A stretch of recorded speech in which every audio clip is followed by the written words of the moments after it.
अस्सलाम वालेकुम नाजरीन, प्रोग्राम अब तक में आपका बहुत बहुत इस्तकबाल है। मैं हूं आपका मेज़बान इदरीस फलाही। खबरों की तफसील की ओर चलेंगे और सबसे पहले बात करेंगे जम्मू कश्मीर के रियासती दर्जे के हवाले से। सुप्रीम कोर्ट के हवाले से जराए से एक बड़ी खबर देखने को मिल रही है। आपको बता दें, सबसे पहले जम्मू कश्मीर रियासती दर्जे की बहाली के हवाले से कल जुमे को जिस तरीके से सुनवाई होनी थी सुप्रीम कोर्ट के अंदर, और खासकर चीफ जस्टिस ऑफ इंडिया को अपील की गई थी कि वो इस पर सुनवाई करें, लेकिन अब खबर यह आ रही है कि रियासती दर्जे वाली जो प्ली थी, जो अर्जी थी, उस पर कल अब सुनवाई नहीं होगी। ये जराए से इतलात मिल रही है। आपको बता दें, जहां पर 8 अगस्त को होने वाली सुनवाई टल गई है। रियासती दर्जे की बहाली पर सुनवाई की अगली तारीख होगी मुतय्यन, और बहुत जल्द ये बताया जा रहा है कि अगले हफ्ते मामले पर हो सकती है सुनवाई। लेकिन ताहम जो 8 अगस्त के लिए सुनवाई रखी गई थी, और जम्मू कश्मीर के अंदर जिस तरीके से वज़ीर आला उमर अब्दुल्ला ने या नेशनल कॉन्फ्रेंस के सदर डॉक्टर फारूक अब्दुल्ला ने उम्मीदें जताई थी कि सुप्रीम कोर्ट पर मुकम्मल भरोसा है और वहां से ही वो हर चीज देखने को मिलेगी जिसके जरिए से जम्मू कश्मीर के रियासती दर्जे की बहाली होगी। और अब ये जानकारी मिल रही है जराए से कि कल की होने वाली सुनवाई फिलहाल टल चुकी है।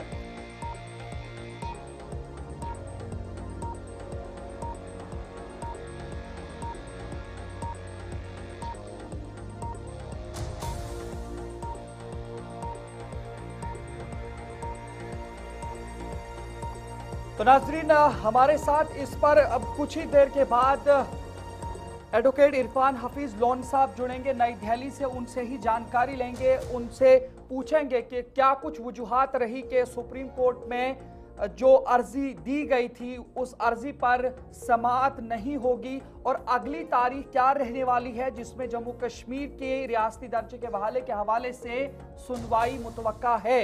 और जहां तक बात करें तो जम्मू कश्मीर में 5 अगस्त 2019 को जब यूनियन टेरिटरी बनाया गया, उसके बाद मरकजी सरकार की जानिब से लगातार ये कहा गया कि जब भी जम्मू कश्मीर के अंदर हालात बेहतर हो जाएंगे और बहुत जल्द जम्मू कश्मीर के अंदर रियासती दर्जा दिया जाएगा। लेकिन उसके बाद 6 साल का वक्फा गुजर गया और अभी तक जम्मू कश्मीर को रियासती दर्जा नहीं मिला। अब 8 अगस्त को यह सुनवाई होने वाली थी, लेकिन इसके हवाले से भी इतलात ये है कि वो सुनवाई भी टल चुकी है। इसी पर हमारे साथ एडवोकेट इरफान हफीज लोन साहब जुड़े हैं, एमएलए वागुरा बारामुल्ला, और ये एक माहिर कानून भी हैं और माहिर सियासतदान भी हैं। इरफान साहब बताइएगा, जहां पर एक तरफ से अब जम्मू कश्मीर की उम्मीदें सुप्रीम कोर्ट पर हैं और टिकी थी कि 8 अगस्त को यानी कल जुमे को इस मामले पर सुनवाई होगी, तो क्या कुछ आप कहेंगे? जिस तरह से जराए से हमें यह पता चला है कि कल सुनवाई नहीं होगी, तो क्या आपके पास कोई इस हवाले से खबर? साहब, आपका कहना सही है। आपके जराए ने जो कहा है सही आप है जी। में जो की कल जो 8 तारीख है इसमें सुनवाई होगी हमारे मसले में, लेकिन इसमें जो एक दिन पहले जो कॉज लिस्ट निकलता है तो मेरे लॉयर ने मुझे इन्फॉर्म किया, in fact I just in the evening just for Delhi, तो जुड़ी में दिल्ली पहुंचा, I was informed by my lawyer कि ये कल कॉज लिस्ट में नहीं है।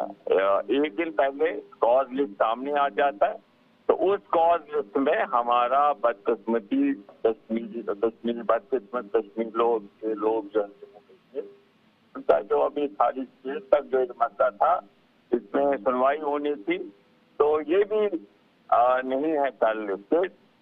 तो अब इसमें मुझे लॉयर जो हमारे एंगेज लॉयर है उन्होंने इन्फॉर्म किया कि it's likely to be taken up on 14 August, यानी कि 14 यानी कि 14 अगस्त को अगली सुनवाई इस पर हो सकती है। लेकिन क्या कुछ ऐसी वजूहात नहीं है, but likely to be listed for 14 अगस्त as apprised by my lawyer. अब हम यही आपसे मैं यही आपसे कहना चाहूंगा कि let us hope for the best. As a Kashmiri, एक बाशिंदा होने के नाते we should be optimistic we should try our best in all possible ways and means, और पुरअमन तरीके से, और इंशाल्लाह मैं पुरउम्मीद हूँ कि जो हमारे हुकूक है आईन में जी बिलशुमूल रियासत और बिलशुमूल हमारी जमीन, हमारे नौकरी पे हक, हमारे वसाइल पे हक, हमारी शनाख्त जो है बची रहे, वो हमारा हक है। तो इन सब चीजों पे हम अवामी सतह पे बस जम्मू कश्मीर का शहरी, इस मुल्क का शहरी होने के नाते, हम गांधी जी का देश का शहरी होने के नाते हम संघर्ष करेंगे पॉलिटिकल अवामी सतह पे भी, और जहाँ तक कानून में जो भी मुमकिन होगा, जैसे ये मैं आपसे शेयर करना चाहता हूँ, ये बहुत पहले मैंने ये पिटीशन की है, तो परसों ये पता चला कि शायद 8 अगस्त को लगेगी, तो हम दिल्ली आए थे, but it's now it's not listed for tomorrow. तो उसके इन बिटवीन आपने देखा कि हम बहुत ही कदर सारे लोग कर रहे हैं, हमारी तंजीम कांग्रेस पार्टी भी एक आंदोलन जैसा इस पे कर रही है। We went from Jammu Kashmir to Delhi, Jantar Mantar पे प्रदर्शित हुआ, और पूरा देश हमारी इस आवाज के साथ है कि जम्मू कश्मीर के अवाम को जुल्म हुआ है, जाती है ये, अत्याचार है ये। आप देखते किस तरीके से एक ऐतिहासिक हिस्टोरिकल स्टेट को इन्होंने यूटी बनाया। संविधान अभी तक कभी तक हिस्ट्री में ऐसा नहीं हुआ है, एक स्टेट को यूटी, हमने देखा है यूटी को स्टेट बनते हुए, प्रमोशन होते हुए। किस्मत लोग है हम कहाँ थे और हमें कहाँ पहुंचा दिया इन्होंने। और इदरीस भाई, हम संविधान के दायरे में ये बात कर रहे हैं, आईन के दायरे में, और इन लोगों को बताना चाहेंगे हम कि ये जो आपकी राजनीति है, ये जो आपका अत्याचार है, ये जो आपकी भाई को भाई से लड़ाने की लड़ाई, ये जो आपको संविधान का जो उल्लंघन आप कर रहे हैं, और जम्मू कश्मीर में जो आपने किया वो इसकी मिसाल है। और हम इसके खिलाफ पुरअमन तरीके से लड़ेंगे, और बीजेपी वाले सुन ले, ना हम थकने वाले हैं, ना हम झुकने वाले हैं। हम अपना अधिकार जो आईन के दायरे में है वो इंशाल्लाह लेके रहेंगे। हमें अपना वक्त देने के लिए और रियासती दर्जे की इस अर्जी के हवाले से हमें जानकारी पहुंचाने के लिए। तो नाज़रीन, आपने देखा जिस तरीके से सुप्रीम कोर्ट पर जम्मू कश्मीर की आवाम की निगाहें टिकी हुई हैं, ताहम डेफर ज़रूर किया गया है, लेकिन उम्मीदें नहीं खोई हैं जम्मू कश्मीर की आवाम ने। और इरफान हफीज लोन एडवोकेट साहब ने भी यही कहा कि 14 अगस्त को फिर से मुतवक्का है, उम्मीद है कि सुप्रीम कोर्ट के अंदर जम्मू कश्मीर के रियासती दर्जे की बहाली की जो अर्जी दी गई है उस पर सुनवाई होगी।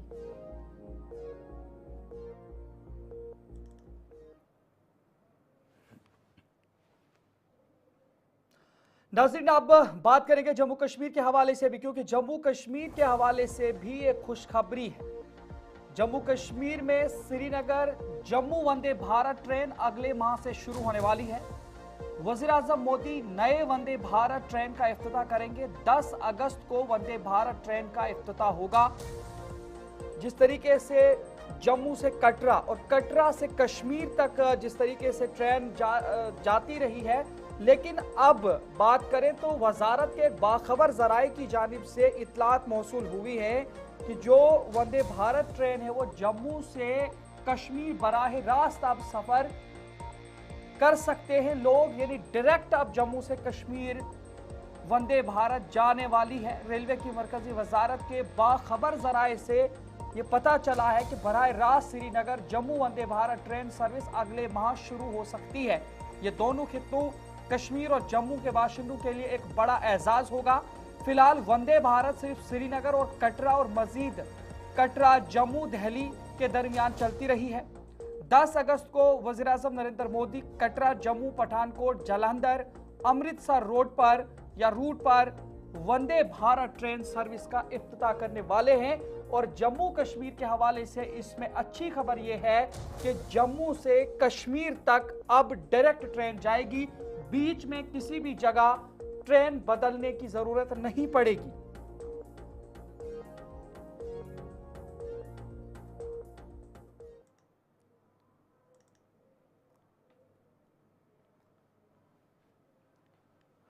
नजर आगे बढ़ते हैं तो बात उस हवाले से भी करेंगे जहां पर नाइब सदर हिंद का वो ओहदा जब साबिक नायब सदर हिंद जगदीप धनखड़ की जानिब से इस्तीफा दिया गया, उसके बाद ये ओहदा खाली है और अब इसके लिए किस शख्स को या किस ओहदेदार को नामजद किया जाए और एनडीए की जानिब से इस बार मीटिंग की गई है। बीजेपी की जानिब से वजीर दिफा राजनाथ सिंह की क़यादत में एक मीटिंग हुई है जिसमें नायब सदर के लिए उम्मीदवार चुनने का इख्तियार वजीर आजम मोदी को दिया गया है और उनके साथ जेपी नड्डा, यानी दो ऐसे ये आला और अजीम रहनुमा बीजेपी के अंदर या इस वक्त मुल्क के अंदर वज़ीर आज़म मोदी बतौर वज़ीर आज़म है और इनको और जेपी नड्डा जो कि बीजेपी के एक सीनियर लीडर हैं, काबीना वजीर भी हैं। एनडीए का मुत्तफिका फैसला ये है नायब सदर उम्मीदवार जल्द सामने आएगा और वज़ीर आज़म मोदी और जेपी नड्डा उनका नुमाइंदा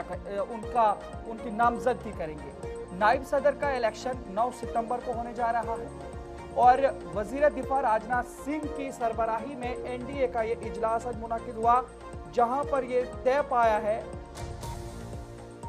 कि वजीर आज़म मोदी और उनके साथ जेपी नड्डा ये दोनों नायब सदर हिंद के ओहदे के लिए बीजेपी से या एनडीए से कैंडिडेट को मैदान में उतारेंगे। मरकजी वजीर किरण रिजिजू जी की जानिब से यह कहा गया कि वजीर दिफा राजनाथ सिंह की सदारत में एक मीटिंग मुनाकिद हुई जिसमें नेशनल डेमोक्रेटिक अलायंस यानी एनडीए ने वज़ीर आज़म नरेंद्र मोदी और बीजेपी के सदर जेपी नड्डा को हुक्मरां बुला के नायब सदारती उम्मीदवार को मुंतखब करने का इख्तियार दिया है।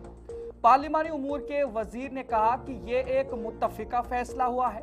उन्होंने कहा कि बीजेपी के अहम लीडरों और उनके हलीफों की एक मीटिंग पार्लियामेंट कम्प्लेक्स में हुई जहां ये फैसला लिया गया। एनडीए अलायंस के मरकजी वज़रा और वजीर राजनाथ सिंह और अमित शाह के अलावा जेपी नड्डा, इसके अलावा जेडीयू के ललन सिंह, शिवसेना के श्रीकांत शिंदे, टीडीपी के लाव श्री कृष्ण देवरायालू और एलजेपी के चिराग पासवान यानी रामविलास मीटिंग में मौजूद रहे। ताहम आपको बता दें इस ओहदे के लिए जो इलेक्शन होने हैं, इलेक्शन कमीशन ऑफ इंडिया ने नायब सदर के ओहदे के लिए आज ही यानी 7 अगस्त को ही 9 सितंबर को होने वाले इंतखाबात का नोटिफिकेशन जारी कर दिया है। इलेक्शन कमीशन पहले ही इंतखाबात का शेड्यूल जारी कर चुका है। कागजात नामजदगी की आखिरी तारीख 21 अगस्त मुकर्रर की गई है, जबकि जांच पड़ताल या एडिटिंग का जो उसमें एक मौका मिलता है उसके लिए 22 से 25 तक या 22 से 25 अगस्त तक तारीख मुकर्रर कर दी गई है। उस दौरान कोई उम्मीदवार अपना नामजदगी फॉर्म वापस भी ले सकता है जिन्होंने नामजदगी के लिए फॉर्म भरे हैं और 9 सितंबर को सुबह 10 बजे से शाम 5 बजे तक वोटिंग का अमल कायदे से तकमील तक पहुंचाया जाएगा और इसी दिन वोटों की गिनती भी की जाएगी, यही उम्मीद है। और उसके बाद बाकायदा नायब सदर हिंद का ओहदा पुर किया जाएगा और बीजेपी की जानिब से वज़ीर आज़म मोदी और बीजेपी के सदर जेपी नड्डा दोनों को ये जिम्मेदारी दी गई है। मुत्तफिका तौर पर उन्हें ये इख्तियार दिया गया है कि वो इस ओहदे के लिए किसी लीडर की नामजदगी कर सकते हैं।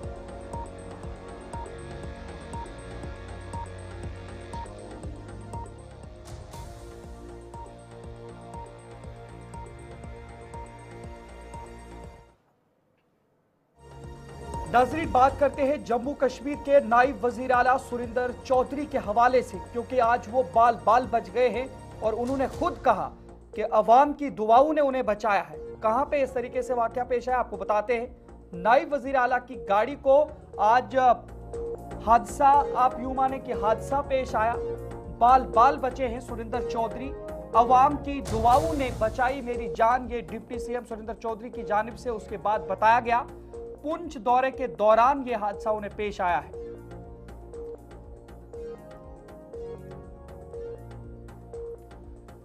जम्मू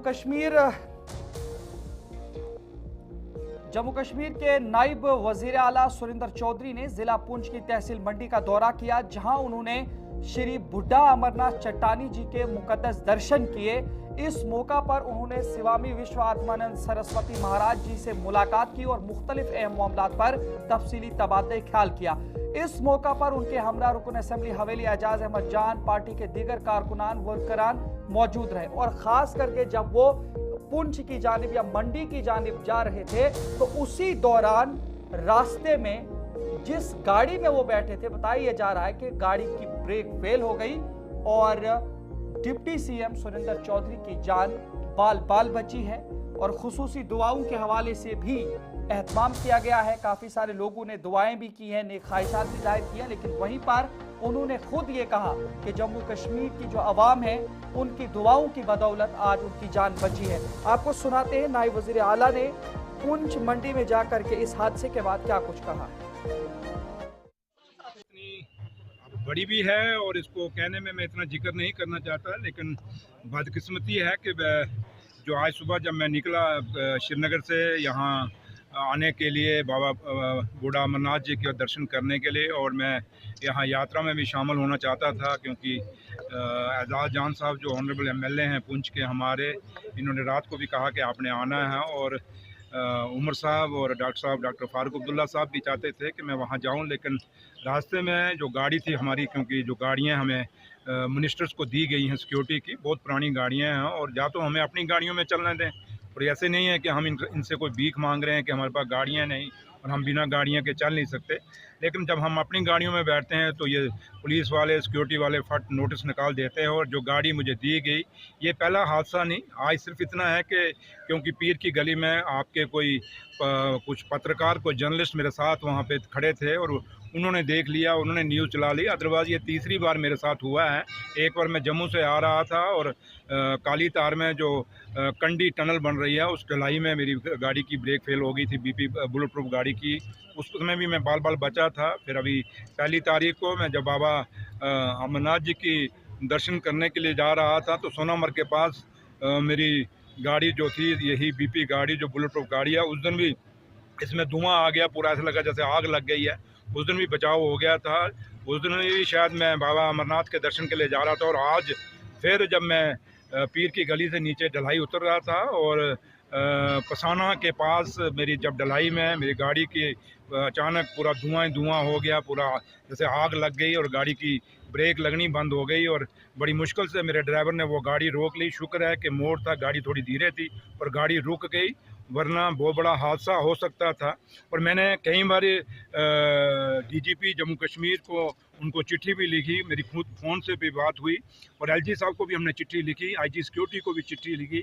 हमने इनको हमेशा गाए बगाए बताया कि जो गाड़ियाँ ऑनरेबल मिनिस्टर्स के पास हैं और मेरे पास, और मैं जम्मू कश्मीर का डिप्टी चीफ मिनिस्टर के साथ साथ मैं Z+ सिक्योरिटी के कवर के अंदर हूँ, और उसके बावजूद ऐसी गाड़ियाँ हमें जो दी गई हैं जिन गाड़ियों का बिल्कुल खटारा गाड़ियाँ हैं। और आज जब एलजी साहब ने पीछे खुद एक बयान दिया था कि पूरी पावर स्टेट के पास, स्टेट गवर्नमेंट के पास है, सिर्फ पुलिस मेरे पास है, तो एलजी साहब जब पुलिस आपके पास है तो ये हमारी गाड़ियाँ जो सिक्योरिटी की हैं ये भी आपके पास हैं। आप क्या चाहते हैं जिस दिन कोई बहुत बड़ा हादसा हो जाएगा, कोई हम में से चला जाएगा, उस दिन आप गाड़ियों का ऑर्डर करेंगे, हमारी गाड़ियों को, उस दिन हमारी गाड़ियों का रिव्यू लेंगे, उस दिन आप ये गाड़ियाँ नई चेंज करेंगे लोगों की। जो गाड़ियाँ पुरानी हैं ये बुलेट प्रूफ गाड़ियाँ हैं जो ज़्यादा देर तक नहीं चलती। और जहाँ आप देखें, अगर आप देखते होंगे जो ये ऑफिसर हैं, जो पुलिस वाले, डीजी साहब की गाड़ियाँ देखिए, सबकी नई गाड़ियाँ हैं, लेकिन मिनिस्टरों को जानबूझ के पुरानी गाड़ियाँ दी गई हैं ताकि ये लोगों। तो नाज़रीन, डिप्टी सीएम या नायब वज़ीर आला जम्मू कश्मीर सुरेंद्र चौधरी को आप सुन रहे थे, उनके साथ जो हादसा पेश आया था उसके हवाले से वो जानकारी दे रहे थे। लेकिन जम्मू कश्मीर के अंदर और खास करके वादी कश्मीर के अंदर लगातार मीट या गोश्त का मामला बना हुआ है और आज भी इसके हवाले से कार्रवाई हुई। लेकिन इस पर जाएंगे तो मुफ्ती आजम जम्मू कश्मीर या ग्रैंड मुफ्ती नासिरुल इस्लाम की जानिब से भी एक फतवा जारी किया गया है। आपको बता दें, जहां पर जम्मू कश्मीर के अंदर मुफ्ती आजम नासिरुल इस्लाम का फतवा आया है, हराम गोश्त का इस्तेमाल और नाजायज कारोबार सख्ती से ममनू करार दिया गया है। यह उनकी तरफ से फतवा दिया गया है उन ताजरों को, उन तुजार को, उन बिजनेसमैन को जो हराम गोश्त को उसकी तस्करी करते हैं या उसकी सप्लाई करते हैं या मार्केट के अंदर खरीदो फरोख्त करते हैं। उसके लिए उन्होंने कहा कि नाजायज है और कारोबार सख्ती से ममनू करार दिया है उन्होंने। और हराम चीजों की तिजारत से रोजी कमाना गुनाह कबीरा का मुर्तकिब हो जाता है। और साथ में उन्होंने अवाम में शऊर बेदार करने में उल्मा जिम्मेदारी निभाएं। ये भी मुफ्ती आजम ने इस हवाले से जो उलमाए किराम है, अइमा किराम है या दीनी रुझान रखने वाले जितने भी लोग हैं, उन सभी को उनकी जानिब से ये अपील भी की गई है कि अपने अपने इलाके के अंदर लोगों के दरमियान बेदारी फैलाएं इस हवाले से कि हराम चीज़ों से बचें, इज्तनाब करें और हलाल चीज़ों की तरफ आएं। लेकिन वहीं पर आप थोड़ा सा परिमपुर की वो तस्वीरें भी निकाल लीजिए जहां पर मुफ्ती आजम का एक तरफ से ये पहले फतवा आया, उसके बाद उनका बयान भी आया, वो आपको सुनाएंगे। लेकिन उससे पहले परिमपुरा के इलाके के अंदर आज फिर से छापेमारी की गई है फूड सेफ्टी डिपार्टमेंट की जानिब से। और परिमपुरा के अंदर ये देखिए, ये जो कबाब है, गोश्ताबा है, रोगन जोश है, दीगर कई किस्म की ऐसी चीज़ें हैं जो वहाँ पे फूड सेफ्टी के एहलकारों ने या फूड सेफ्टी डिपार्टमेंट ने जब्त कर लिया है। फूड सेफ्टी एहलकारों ने श्रीनगर के सफा कदल और पारिमपुरा इलाकों में 2500 मिलावट शुदा कबाब और 150 किलो गोश्ताबा जब्त कर लिया है। ये वो गोश्ताबे, वो कबाब है जिनके अंदर मिलावट की गई है। और कई ऐसे कबाब और गोश्ताबे भी मिले हैं जिनके हवाले से ये इत्तला थी कि उनके अंदर सोयाबीन मिक्स की जाती है या इसके अलावा दीगर और भी कई ऐसी चीज़ें हैं मिलावट की जाती है जिससे इनके अंदर गोश्त कम और वो चीज़ें मिलने के बाद उनमें कमाई ज़्यादा हो सके। और इन तमाम चीज़ों पर भी कार्रवाई हुई है। लेकिन मजहबी एतबार से, अकीदत के एतबार से मुफ्ती आज़म जम्मू कश्मीर नासिरुल इस्लाम ने फतवा जारी करते हुए पहले एक फतवा जारी किया, उसके बाद उन्होंने बयान दिया है। क्या कुछ कहा आपको सुनाते हैं। हराम खाना, हराम अशिया फरोख्त करके पैसा कमाना किसी भी सूरत में जायज़ नहीं, बल्कि ऐसा करना हराम है। हमारे यहाँ एडमिनिस्ट्रेशन को पहले ही मुतहर्रिक होना चाहिए था ताकि लोग असल हकीकत से बाखबर हो जाते, नाजायज़ कारोबार करने वाले अफराद पे कदगन लगाई जाती। लोग बाज़ाब्ता तौर पर इन शरई अहकामात पे अमल करें, मोमो खाने से इज्तनाब करें, कबाब, टिक्का और दीगर गोश्त से तैयार करदा अशिया और ड्रस्ट चिकन सिर्फ उन जगहों से ख़रीदें जहां गोश्त की असल हकीकत, जानवरों की शिनाख्त, हलाल तरीके से ज़बह किए जाने के बारे में कामिल एतमाद हो, जिसके बाद ही गोश्त को ख़रीदा जाए। उन लोगों से कतन गोश्त से तैयार करदा अशिया को न ख़रीदा जाए जिनसे तैयार करदा या फ्रोज़न की सूरत में गोश्त ज़ब्त किया जा चुका हो और जिनके मुतालिक शकूक व शुबहात हो, बल्कि एडमिनिस्ट्रेशन उन अफराद के ख़िलाफ़ पब्लिक सेफ्टी एक्ट के तहत कार्रवाई अमल में लाए। एडमिनिस्ट्रेशन फूड कंट्रोल डिपार्टमेंट के ज़िम्मेदार लखनपुर जम्मू में ईमानदार लोगों पर मुश्तमिल चेक पोस्ट का बाज़ाब्ता क़याम अमल में लाएँ ताकि बाहर से आने वाली ग़िज़ाई अजनास की चेकिंग या जांच पड़ताल मुनासिब तरीके से हो। और ये मुतालबा भी आवाम की जानिब से हो रहा है कि मछलियों का कारोबार करने वाले लोग बंद डिब्बों में छुपा कर मुंजमद गोश्त यहाँ लाते हैं ताकि ये गोश्त लोगों की नज़रों से ओझल रहे। इसलिए महकमा फूड और सेहत आमा के ज़िम्मेदारान अपनी जिम्मेदारियों को सख्ती से निभाएं ताकि। नज़रीन, बात करेंगे सियासत की, क्योंकि जम्मू कश्मीर के अंदर नेशनल कॉन्फ्रेंस के एक नौजवान लीडर और तर्जुमान के हवाले से आपको बताएंगे ताहिर सईद की जानिब से पीडीपी पर तनकीद की गई है। उन्होंने कहा कि पीडीपी और बीजेपी की दोस्ती इस वक्त शायद कि शबाब पर है, क्योंकि 5 अगस्त 2019 के फैसले के बाद जम्मू कश्मीर में एलजी ऑफिस के खिलाफ पीडीपी थी, लेकिन 5 साल का अरसा गुजर जाने के बाद पीडीपी एलजी ऑफिस में जाकर मीटिंग में शामिल होती हैं। साथ ही डिनर और दीगर किसी पार्टी में भी शरीक होती हैं। उन्होंने इल्जाम लगाया कि शायद पीडीपी ने बीजेपी के साथ अंदरूनी तौर पर ताल्लुकात दोबारा से इस्तेवार किए हैं और जिस तरीके से 5 अगस्त 2019 के बाद कुछ वक्त तक देखा गया था कि एलजी ऑफिस का बाइकाट किया था, लेकिन अब वैसा कुछ नहीं देखने को मिल रहा है। मैं तो हैरान हूं, जब 2019 में जब जम्मू कश्मीर जो है वो स्टेट से यूनियन टेरिटरी बनी तो पहले गवर्नर साहब जब यहाँ पे आए थे तो उनकी एलजी साहब तो उनकी ओथ सेरेमनी में पीडीपी के एक राज्यसभा मेंबर ने शिरकत की थी, लावे साहब ने, उसको एक्सपेल किया गया। उस वक्त ये मानना था कि हम किसी भी तरीके से एलजी ऑफिस को रिकॉग्नाइज नहीं करेंगे, क्योंकि हम यूनियन टेरिटरी नहीं मानते हैं, हम एलजी ऑफिस को रिकॉग्नाइज नहीं करेंगे, हम एलजी ऑफिस को लेजिटिमेसी नहीं देंगे। उसके बाद जो है मुलाकातों का सिलसिला भी आज शुरू हो गया है। आज पार्टी की लीडरशिप भी मिलती है, आज इल्तिजाजी गवर्नर साहब की मीटिंग्स में भी जाती हैं, आज गवर्नर साहब के साथ डिनर भी किया जाता है। और कल तक जो आप जिस चीज़ को आप नेगेट कर रहे थे और आप तो मतलब अब तो खुलेआम जो है इनके एमएलएज जो हैं वो तारीफ भी कर रहे हैं। मैं किस कॉन्टेक्स्ट में किया, मैं कॉन्टेक्स्ट में जाए बिना, मतलब आपने एक स्टैंड लिया था, कहीं ऐसा तो नहीं है कि जो आपका याराना एक पुराने ज़माने का याराना पीडीपी बीजेपी का था, कहीं वही याराना दोबारा तो शुरू नहीं हो रहा है, क्योंकि हाल ही में कुछ सोशल मीडिया पे कुछ चर्चे भी हुए थे कि पीडीपी के और बीजेपी के लीडरान के दरमियान खुफिया मुलाकातों का सिलसिला भी शुरू हो चुका है।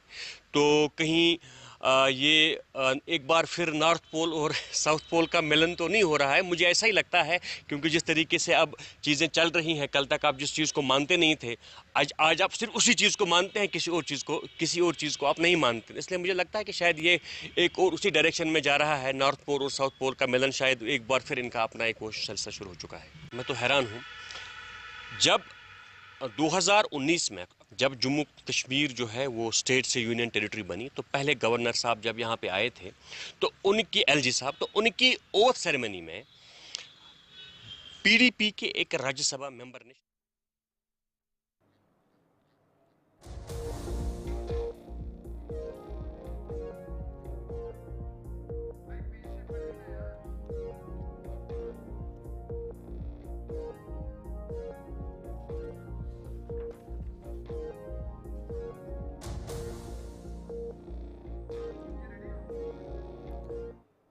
नजरीन वहीं पर आगे बढ़ जाएंगे तो आपको बताएंगे बीजेपी के डिस्ट्रिक्ट प्रेसिडेंट और चेयरमैन, पहाड़ी कबीले के चेयरमैन के हवाले से आपको बताएंगे, जहां पर मोहम्मद रफीक शाह ने गुलिस्तान न्यूज़ नुमाइंदा साहिल शमीम से बात करते हुए बताया कि जो हाल ही में अफवाहें फैलाई गई कि वो कश्मीर की पॉलिटिकल पार्टियां कर रही हैं ताकि जम्मू कश्मीर में अमान को ख़राब हो जाए।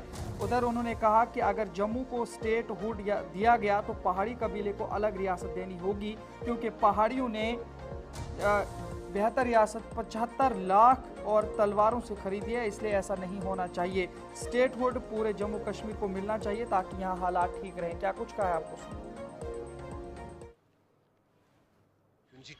मैं इस वक्त डाक बंगलो कुपवाड़ा में मौजूद हूँ। मेरे साथ बरह रास्त इस वक्त बीजेपी के डिस्ट्रिक्ट प्रेसिडेंट मोहम्मद रफीक शाह साहब है। यहाँ पर जो है कुछ बीजेपी के सीनियर लीडर यहाँ पर आए थे। आज इन्होंने यहाँ पर जो है एक वर्कशॉप किया है, तो इनसे हम बरह रास्त बात करेंगे। जी, आप हमें बता कि किस तरह का वर्कशॉप यहाँ पर रहा है और क्या मीटिंग की आपने, क्योंकि आने वाले वक्त में जैसे 15 अगस्त है कि तिरंगा रैली भी होने जा रही है, तो क्या कहेंगे सर साहब? जी, आज जो यहाँ पर वर्कशॉप हुई, आज यहाँ पर हमारे सीनियर जो लीडर हैं पार्टी के और स्टेट के को कन्वीनर हैं सोशल मीडिया के सजाद रैना साहब, वो यहाँ तशरीफ़ आवर हुए थे।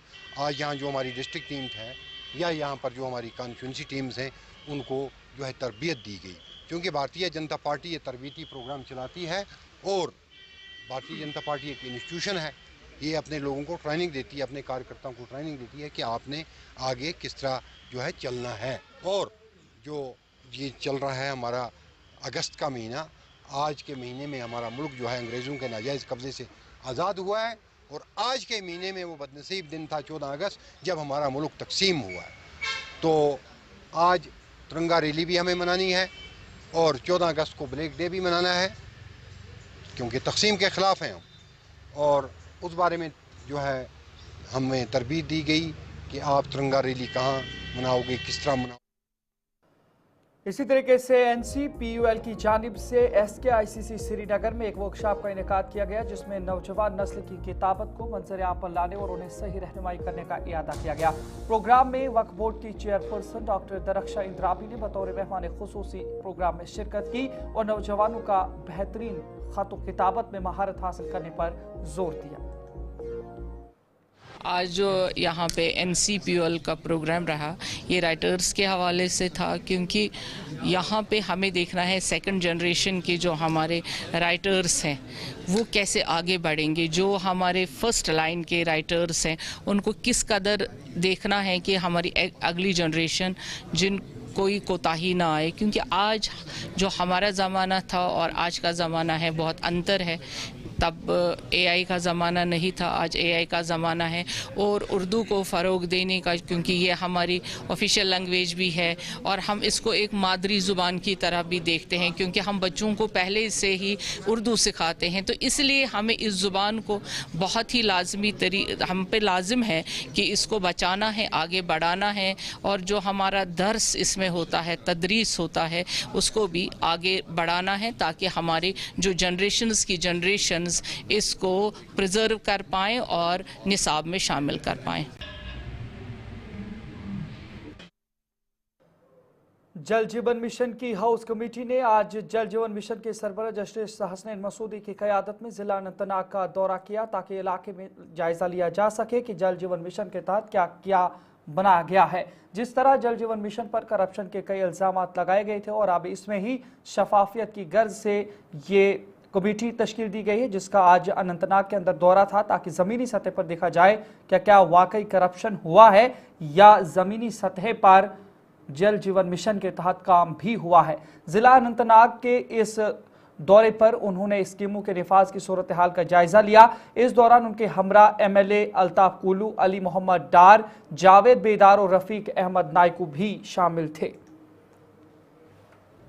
जैसे आपने खुद ही कहा कि जो JGM मिशन है, इसकी इम्प्लीमेंटेशन के हवाले से बहुत सारे जो इनमें जो बेज़ाब्तियाँ हुई है उनकी बात की गई है। असम्बली के जो साबिक़ा सेशन था, तो उन सब को मद्देनज़र रखते हुए ऑनरेबल स्पीकर ने एक हाउस कमेटी तश्कील दी। और हाउस कमेटी जैसे कि आप जानते हैं 12 मेंबरान पर मुश्तमिल है, 13 मेंबरान पर मुश्तमिल है, जिनमें हमारे यहाँ पहलगाम के जो हमारे MLA साहब हैं, अल्ताफ़ साहब उसके मेंबर हैं, और बाकी और मेंबरान भी हैं।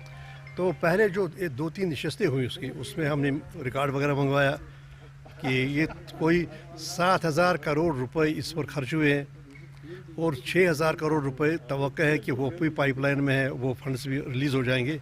लेकिन आमतौर पर ये कहा गया कि इसकी इम्प्लीमेंटेशन में यहाँ भी और जम्मू में भी बेज़ाब्ती क्या, और इनका देखने के लिए एक प्रोब कमेटी बनाई गई।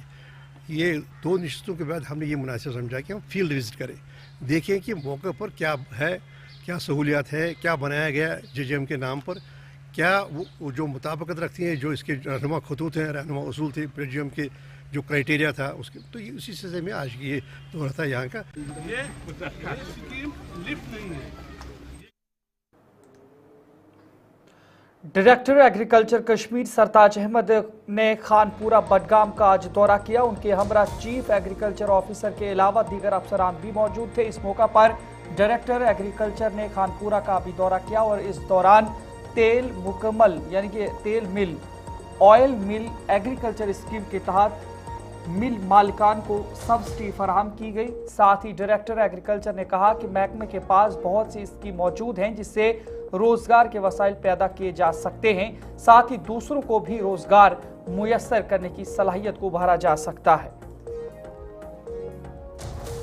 विजिट बेसिकली हमें रिव्यू मीटिंग लेनी थी चीफ एग्रीकल्चर ऑफिसर की और उसके साथ जो मुंसलिक बाकी DDOs हैं, ताकि देखा जाए कि जो एक्सपेंडिचर है वो किस हद तक हुआ है।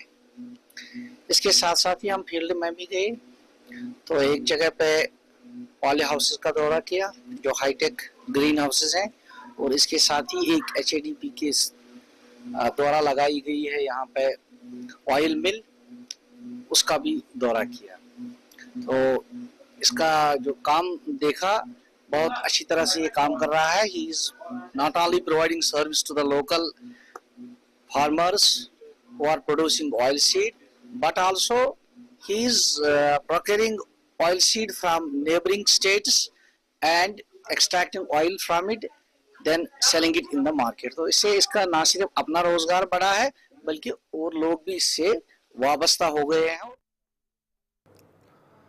सरकारी तालीमी इदारों में मिड डे मील कुक के तौर पर काम करने वाली सैकड़ों खवातीन ने आज सोपूर में अपनी मामूली तनख्वाहों पर फौरी नजरसानी और जेर इल्तवा अदायगियों को बरवक्त जारी करने का मुतालबा करते हुए एहतजाज किया। मुजाहिरीन ने सुबह 9 बजे से दोपहर 2:30 बजे तक काम करने के बावजूद सिर्फ 20 रुपए अदा किए जाने पर शदीद गम और गुस्से का इजहार किया है। एक और खातून ने इस हवाले से अफसोस का इजहार करते हुए कहा कि पहले उन्हें 30 रुपए मिलते थे, लेकिन अब उसमें भी बगैर किसी जवाज के 10 रुपए की कमी कर दी गई है। एक एहतजाजी बावर्ची ने यह कहा कि हम उस दिन और उम्र में सिर्फ 20 रुपए यौमिया देकर अपने घर वालों की किफालत कैसे करेंगे। यहां तक कि यौमिया मजदूरी करने वाले मजदूर भी कई गुना ज्यादा कमाते हैं। और खातून ने इस हवाले से इजहार किया है कि ये सिर्फ कम उजरतों के बारे में नहीं है, यहाँ तक कि मामूली अदायगियों में भी सालों की ताखीर होती है। स्कूलों मज कम कर बत रन स्कूलन मज पन पान टा पन पान पीसान तम पे राना बचन बत छलन छकुन सोरे पानस कर रपी 100 सह हेथ त्रावान कह सर त्रावान 4 रेत 6 रेत 8 रेत सह रपी 100 त्रावान आखिर अस क्या कोर आज अगर मतलब तुम पाई अगर प्राइवेट बन छल कम कर ग तुम 10,000 12,000 रेतस निवान सासस पे मतलब अह इंसाफ कर यह त्रावान हेथ रेत पत रेत कह 10 वह 12 वह इंसाफ सोपोर पे सुई परी कर कुकिंग गो बह सारे बहन माजन अपील कोरन स्कूल मसा गन कुकिंग न कर सुई परी अस गई ईद वरी ईद 2000 पे गई 2006 पे गई 2005 पे गई वनिस तान सारी बिचार अमी हाल रपी 100 हरान कि कम ग। अशोक कुमार शर्मा ने आज बाज़ाब्ता तौर पर डिप्टी कमिश्नर पुंछ का ओहदा संभाल लिया। विकास कुंडल की जगह उन्होंने ले ली है और विकास कुंडल का वहां से ट्रांसफर हो गया है। जिला इंतजामिया के अफसरान और अमले ने नए डिप्टी कमिश्नर का खुसूसी इस्तकबाल किया। ये तस्वीरें आप देख रहे हैं। Additional deputy commissioner Tahir Mustafa Malik की क़यादत में डिप्टी कमिश्नर ऑफिस में इस्तकबालिया तकरीब का इनेकाद किया गया। बंबर गली बीजी में ADC POI CDS SDM Mendhar और ADF CS और CA और दीगर कई ओहदेदारान जो जिला इंतजामिया के अफसरान हैं उन्होंने शर्मा का पुरतपाक इस्तकबाल किया। इससे पहले अशोक कुमार शर्मा महकमे मेहनत और रोजगार जम्मू कश्मीर में हुकूमत के खुसूसी सेक्रेटरी के तौर पर खिदमत अंजाम दे चुके हैं। अपने तारुफी खिताब में उन्होंने अवामी खिदमत में लगन, शफाफियत और चौकसी पर जोर दिया। अफसरान पर जोर दिया कि वो जिला पुंछ की फलाह बहबूद और तरक्की के लिए फाल तौर पर काम करें। Executive officer municipal committee Handwara Shahid रसूल ने आज शेर कश्मीर चिनार पार्क हंदवाड़ा का दौरा किया ताकि पार्क की हालत और मुस्तकबिल में इसकी तरक्की का जायजा लिया जा सके। दौरे के दौरान उन्होंने बुजुर्ग शहरियों और मकामी रिहायशियों से मुलाकात की, उनके मसाइल और तजावीज़ को गौर से सुना और नोट भी किया। शाहिद रसूल ने यकीन दहानी कराई कि आइंदा 1 माह के अंदर पार्क में कई अहम सहूलत फराहम की जाएंगी, जिनमें अवामी बैतुल खला, पीने के साफ पानी की सहूलत, कैफेटेरिया, मुनासिब बैठने का इंतजाम शामिल है। उन्होंने मजीद बताया कि पार्क की बाकायदा देखभाल के लिए एक मखसूस अमला तैनात किया जाएगा ताकि सफाई और नज़्म व नस्क को भी यकीनी बनाया जा सके। या योतमत नजर पान वुन हो क्या पोजिशन पार्क ये पार्क क्या आज नाव मंदशा इंसान यह क्या नाव ये मरतब तो आज कोत वातनो कि ये वनो ोट तो बाथरूम कुन जाए सह वनो ये क्या कूड़ा करकट दड़ित सह इंसान मे बासान ये खोन तो इंसान कहीं फर्क लोट पान म्यूनसिपलिटी खरसन ये चेयरमैन आदिल सर तो वो उम्मीद कर कि शायद यह ग ठीक तो मरहबा अमिस कर कि नौ योर आमुत या तम बूझ सन इसरार तो इंशाल्लाह यह ग लोकल उम्मीद थवान इस रात अमिस अर्जी पेश कर तथ मुतलिक आ वनस कोर दौर यद पुर उम्मीद कि मुतालबात अमिस वन इंशाल्लाह रहमान क्योंकि ये लोकल ये तहसील ये जमीन पूरी उम्मीद है विद इन 2 months जो इसने वादे किए जो इस प्रपोजल बने विद इन शुमाली कश्मीर के सोपोर में assistant drug controller Baramulla doctor Zafar Ahmad की सदारत में एक मुहिम चलाई गई और इस दौरान दवाई बेचने वाले दुकानदारों को हिदायत दी गई कि वो कवायद और ज़वाबित का खास ख्याल रखें। इस मौका पर इस बात पर जोर दिया गया कि जो भी दवाई बेचने वाला दुकानदार खिलाफ वर्जी करेगा तो उसके खिलाफ आने वाले वक्त में कानूनी कार्रवाई की जाए। जो स्पेशल ड्राइव है ये हमने कंडक्ट इसलिए की है कि हमने जो ये जितने भी दुकानदार एसडीएच के बाहर जो ऑपरेट हो रहे हैं हमने इनको पहले ही एक वार्निंग दी है in the form of circular कि वो अपना एक फ्रंट फ्रेम यहाँ पे जो है इंस्टॉल करें। वो इसलिए क्योंकि हमें अक्सर यहाँ पे शिकायत मिलती है कि मोस्ट ऑफ द पीपल्स या मोस्ट ऑफ द सेल्समैन जो यहाँ पे इनके साथ काम करते हैं they use to drag the people inside या उनसे प्रिस्क्रिप्शन वगैरह छीनते हैं। तो इस चीज़ को इस प्रॉब्लम की सलूशंस के लिए हमने इनको बोला था कि फ्रंट फ्रेम आप यहाँ पे इंस्टॉल करिए। लेकिन आज हम यहाँ पे आए हुए हैं आफ्टर अ गैप ऑफ 3 और 4 months अभी भी हमें लगा कि जो है फ्रंट फ्रेम इंस्टॉल नहीं हो रहे हैं, जिसकी वजह से 2 जो शॉप्स है अभी तक हमने उनके ऑपरेशंस को डिसअलाउ किया। हमेशा डिपार्टमेंट ड्रग इंस्पेक्टर सुरनकोट विकास शर्मा ने गुज़श्ता 2 दिनों के दौरान मुतअद्दिद इलाकों में गैर रजिस्टर्ड मेडिकल शॉप्स के खिलाफ एक मुहिम शुरू कर दी, जिसमें ईदगाह मड़होट सुनी सुरनकोट में तमाम मेडिकल शॉप का तफसीली जायजा लिया गया और इस दौरान लाइसेंस, सीसीटीवी कैमरा की चेकिंग और एक्सपायरी अद्वियात को चेक किया गया। तमाम अद्वियात फरोशों को यह हिदायत जारी की गई कि कोई भी शख्स अद्वियात फरोख्त करने में लापरवाही नहीं बरतेगा। उसके अगर किसी ने इस तरीके से काम किया तो उसके लाइसेंस रद्द किए जाएंगे और कानूनी कार्रवाई अमल में लाई जाएगी। मेरा नाम विकास शर्मा, ड्रग इंस्पेक्टर पुंछ है।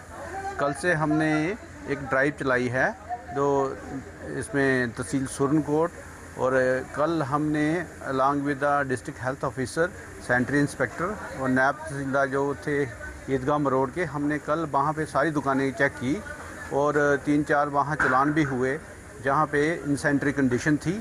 और आज मैंने स्नेही सुरनकोट की तमाम दुकानों को चेक किया है, सभी इनके लाइसेंस को चेक किया है, इनके कैमरेज़ को चेक किया है, इनका रिकॉर्ड चेक किया है और इनकी सारी मेडिसिन जो उन्होंने स्टॉक की थी उनका सारी मैंने देखा है सेल परचेज़ और वो एक्सपायर दवाई है या नहीं है वो भी सारा चेक किया है। इस ड्राइव में मेरी लोगों से यही अपील रहेगी जो भी दवाई लें वो हमेशा उसको देख के लें कि एक्सपायर तो नहीं ना है और साथ में ये उसमें देखना है उसका रेट देख लें और उसका। पटन अस्पताल के करीब तामीर होने वाला मुसाफिर शेड गुज़श्ता 3 बरसों से नामुकम्मल पड़ा है, जिसके बाइस मुसाफिरों, मरीजों और तीमारदारों को शदीद मुश्किलात का सामना है। इस मंसूबे से मकामी लोगों की उम्मीद थी कि अस्पताल आने वाली मरीजों को बारिश, धूप और सर्दी से आर्जी पनाहगाह मिलेगी, मगर तामीराती काम रुकने से अवामी फलाह का ये ख्वाब अभी तक पूरा न हो सका। मकामी बाशिंदों के मुताबिक शेड की बुनियादें तो रखी गई, लेकिन उसके बाद तामीराती सरगर्मियां मुकम्मल तौर पर बंद हो गईं। इसके हवाले से जो ज़राए के मुताबिक इस मंसूबे के अल्तवा की वजूहात में फंड्स की कमी, मुतालिका महकमों की अदम तवज्जी या दीगर इंतजामी मसाइल शामिल हो सकते हैं। ताहम अब तक इंतजामिया की जानिब से इस हवाले से कोई बाज़ाब्ता बयान सामने नहीं आया है। जनाब ये पदम 3 वरियों पे गौर खौरस करान न कहें ये माजि बेन रूद रब ओत्र फुटरो अमिस शटल यह वोत यह गो थानस अम कोर पुलिस केस दोपन ऐ क्या फुटरो शटल दोपस ये माजि बेन ये रूद रब आसान ये जाय बेनस की दोपन यह मेरी जिम्मेदारी अगर गवर्नमेंटन ये इदारा बनो सह क्या बनावान।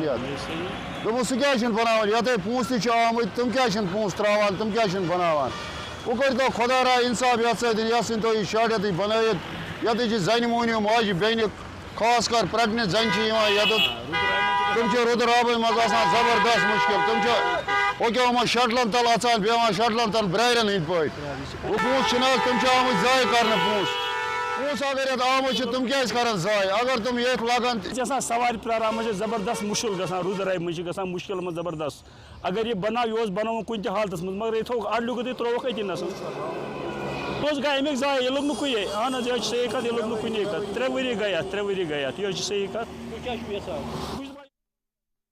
जम्मू कश्मीर अपनी पार्टी के सीनियर लीडर और DDC member Tral doctor Harbakhsh Singh ने आज त्राल का दौरा किया, जहां इलाके में पार्टी की निचली सतह पर मौजूदगी को बढ़ाने के लिए एक ज्वाइनिंग प्रोग्राम का एहतमाम किया गया, जिसमें त्राल इलाके के कई लोगों ने अपनी पार्टी में शमूलियत इख्तियार की।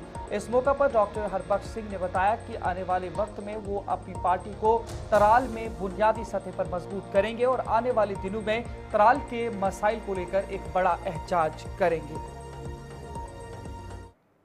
मैं अकेला ही चला था मंजिल की ओर, लोग आते गए और कारवां बनता गया। इंशाल्लाह गुरु महाराज की कृपा से, अल्लाह ताला के रहम से हमारी जो टीम है बढ़ती जा रही है। जो रुझान मेरे त्राल में मेरे साथियों को था, एक प्यार था, तो हम एक अच्छी टीम बनाएंगे, एक अच्छी ईमानदार टीम बनाएंगे। कोशिश करेंगे कि जो आने वाले इलेक्शंस हैं उनमें मेरे हारेगा। और हमने कोई झूठे वादे नहीं किए, ना हम झूठे वादे करेंगे। हम अपने वर्करों को जो भी सच की सियासत है वो बोलेंगे और जो हम कर सकते हैं। ये वो कारवां है जो आज वहाँ पे जुड़ रहा है जहाँ ना कोई हुकूमत है, जहाँ ना कुछ हम दे सकते हैं, ना हमारे पास मेंबर पार्लियामेंट है, ना हमारे पास एमएलए है, लेकिन हमारे पास एक आइडियालॉजी है और लोगों को समझ आ गया है कि सच की जो आइडियालॉजी है, सच की जो सियासत है, जो अल्ताफ साहब 2020 से बोलते आए हैं, तो उस आइडियालॉजी को लोग जुड़ रहे हैं। मैं भी कोशिश करूँगा एक अदना वर्कर की तरह। दुबई में मुकीम एक ताजिर अनिल भगवान दास करमचंदानी ने श्रीनगर के एक ताजिर पर दुबई में जायदाद के एक जाली सौदे में 5 करोड़ रुपए की धोखाधड़ी का इल्जाम लगाया है। श्रीनगर में एक प्रेस कॉन्फ्रेंस से खिताब करते हुए मुंबई के रहने वाले करमचंदानी ने, जो कि इस वक्त मुत्तहिदा अरब इमारात यानी यूएई में मुकीम है, उन्होंने कहा कि ये फ्रॉड मुख्तार अहमद डार नामी एक शख्स ने किया है, जिनके वालिद का नाम गुलाम रसूल डार है, जो हमहमा बडगाम में एफएम ग्रुप चलाते हैं। करमचंदानी के मुताबिक मुख्तार ने एक सियासतदान और बाअसर ताजिर का रूप धारा। 2025 का ही ये मामला है। उसने मुबैना तौर पर करमचंदानी को दुबई में एक सुपरमार्केट प्रॉपर्टी की पेशकश की। ये दावा किया कि इमारत तामीर हो रही है और जल्द ही तैयार हो जाएगी। उस पर यकीन करते हुए करमचंदानी ने 5 करोड़ रुपए बतौर एडवांस मुंतकिल कर दिए। ताहम बाद में उसे पता चला कि वही जायदाद किसी और को फरोख्त कर दी गई है। अब उन्होंने जो प्रेस कॉन्फ्रेंस दिया, उन्होंने उसमें क्या कुछ कहा है, आपको सुनाते हैं। मेरा नाम अनिल करमचंदानी है। मैं एक बिजनेसमैन हूँ बॉम्बे से, and also like I have a business in Dubai. मेरा एक यहाँ पर ट्रांजैक्शन हुआ था। एक यहाँ पर श्रीनगर में एक पर्सन है जिसका नाम है मुख्तार अहमद डार, उनके फादर का नाम है गुलाम रसूल डार। ये हममा में एफएम एंटरप्राइज के साथ नाम से इनकी बिल्डिंग है। और ये बंदे मेरे को मिले थे यहाँ पे, इन्होंने मेरे से ट्रांजेक्शन की थी। They have offered me a shop in Dubai for a sale. Sir, a few months earlier in 2025, I was in Mumbai, and while he was in Kashmir, I reached out again, this time offering to sell a supermarket. He offered me to sell a supermarket in Dubai, which was like belongs to him. And he called me asking, he spoke about the, sorry, can we?